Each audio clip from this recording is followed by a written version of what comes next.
We acknowledge that all students are entitled to all 8 learning areas of the Australian curriculum. The Peter 12 Curriculum Assessment and Reporting Framework, the Peter 12 CARF, specifies that schools are required to provide languages for students enrolled in Years 5 to 8 and, where possible, offer a languages program from Prep to Year 12. With students attending special schools generally accessing the curriculum at a different year level to their peers, or a highly individualised curriculum, how do we go about providing Australian curriculum languages in a special school context?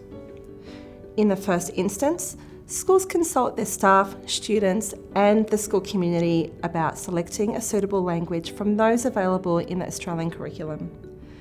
It's important to note there are additional consultation protocols required prior to providing Auslan or an Aboriginal or Torres Strait Islander language.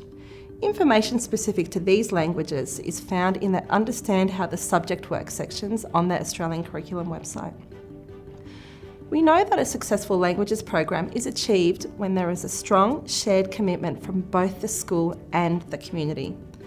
When consulting on the language to provide, consider the local and school cultural community context, the availability of a teacher proficient in the selected language, and the language offered in surrounding schools to enable the sharing of resources, including a language teacher. A decision will also need to be made and documented in the 3 levels of planning on which year levels would be provided the language. Once a language has been selected, let's look at how a special school might plan a unit to teach. The Disability Discrimination Act, Disability Standards for Education, and the Human Rights Act protect the rights of students with disability to access and participate in education on the same basis as their peers without disability, with reasonable adjustments. Reasonable adjustments are made in consultation with the parents and students, if appropriate, and apply to all teaching, learning, and assessment. Australian curriculum languages are flexible enough that teachers can adapt them to suit the varying needs of the full range of learners in their classroom, knowing that within one class there will likely be a range of ICP categories and levels. When a special school provides a language for the first time, they will need to determine, using evidence, which band achievement standard each student will be assessed and reported against, as this may differ to the year level or band they are being assessed and reported against in other learning areas.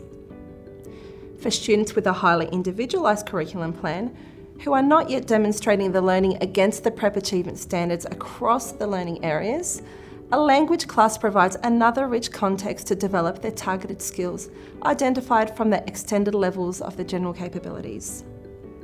So, let's look at how a languages teacher in a special school might adapt an existing age-equivalent C2C unit to meet the diverse learning needs of the students in their class. Let's say that a special school has selected to provide Spanish. Knowing that there are no C2C materials available for Spanish, let's unpack how the teacher might adopt and adapt a unit from another language to teach the first Spanish unit. We must remember that teaching and learning of a language is provided in an age-equivalent context. This ensures learning is respectful of the student's age. For a class in the middle years, the teacher found an engaging and relevant Japanese unit drawn from the Year 5-6 band titled What's in a Name? The unit explores the concepts of names and the meanings they hold in Japanese culture. The Spanish teacher can use the structure and the sequence of the Japanese unit. They would need to adapt the text and learning experiences on the topic of names, nicknames, and their meanings from Japanese to Spanish, and align the content descriptions and aspects of the achievement standard from one language to the other. So once adapted, the Spanish unit will provide students opportunities to do the following: discuss names, nicknames and their meanings, create texts about self-identity, and participate in intercultural experiences. The way in which students access and engage with this unit will vary according to individual learning needs. For example, let's look at a Year 5 student with a highly individualised curriculum plan, accessing the curriculum through the Extended Literacy General Capability Level 1C. The learning focus for this level is for the student to develop their communication using formal gestures and concrete symbols. If the targeted skills the student is working on this semester are requesting and rejecting items, the example learning expectations on the screen show how the student can be provided with opportunities to develop these skills across learning areas in a variety of rich age-equivalent contexts, including Spanish.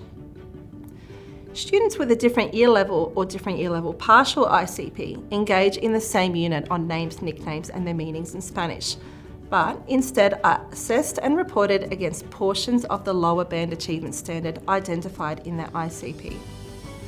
For general information on implementing and teaching a languages program, schools can visit the Global Schools Through Languages Hub. This hub offers comprehensive support and information schools need to provide languages. You can access various fact sheets and guidance from other schools about how they introduce languages. There is also specific information about the requirements for languages teachers and much more. Schools are supported to provide Australian curriculum languages through departmental resources including the Assessment and Moderation Hub and the Curriculum into the Classroom website.